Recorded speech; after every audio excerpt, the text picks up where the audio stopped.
Assalamualaikum warahmatullahi wabarakatuh. Saya Linggaris Udayana dengan NIM 2310111022. Soal yang pertama, bagaimanakah syarat keberhasilan wirausaha koperasi? Berikan penjelasan dan contoh dari koperasi yang telah saudara observasi. Nah, jawabannya syarat keberhasilan wirausaha koperasi itu yang pertama, anggotanya aktif. Nah, anggota ikut menggunakan jasa koperasi dan terlibat dalam kegiatan koperasi. Nah, yang kedua ada pengelolaan yang baik dan jujur. Nah, itu pengurus koperasi bekerja secara rapi, terbuka, dan bertanggung jawab. Dan yang ketiga, modal cukup. Modal berasal dari simpanan anggota dan dikelola dengan benar. Yang keempat, usaha sesuai kebutuhan anggota. Itu koperasi menyediakan usaha yang memang dibutuhkan anggotanya. Yang kelima, pengurus memiliki kemampuan. Itu pengurus memahami cara mengelola usaha. Nah, soal yang 1B itu apakah penyebab kegagalan wirausaha koperasi? Nah, beberapa penyebab koperasi gagal itu yang pertama anggota kurang aktif, kedua pengurus tidak profesional, ketiga modal terbatas, yang keempat pengurus tidak jujur, dan yang kelima usaha tidak berkembang. Nah, itu akibatnya koperasi tidak berjalan dengan baik. Soal selanjutnya 2A, jelaskan peran UMKM dalam perekonomian Indonesia. Nah, UMKM itu sangat penting bagi Indonesia karena yang pertama membuka banyak lapangan kerja, membantu mengurangi pengangguran, menambah penghasilan masyarakat, menggerakkan ekonomi daerah, dan tetap bertahan saat kritis ekonomi.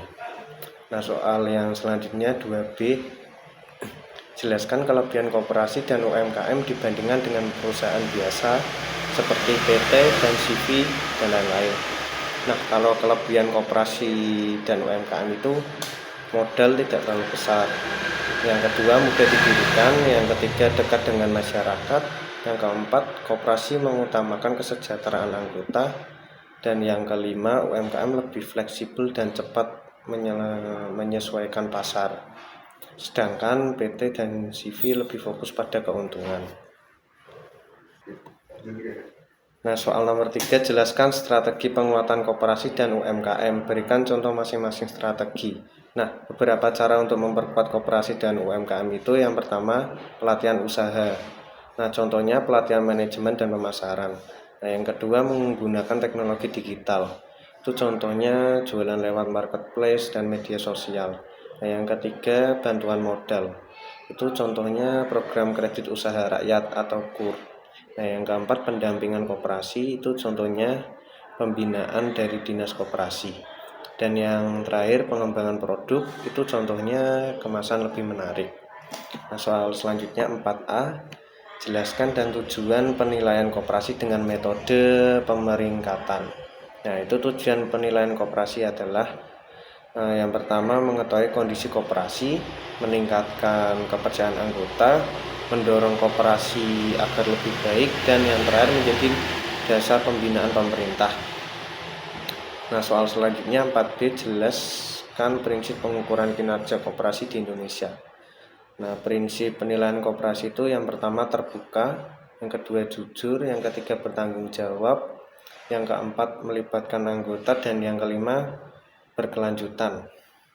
Nah, soal selanjutnya ada 4C, berikan contoh dan penjelasan sebuah koperasi yang sudah dinilai dengan metode pemeringkatan.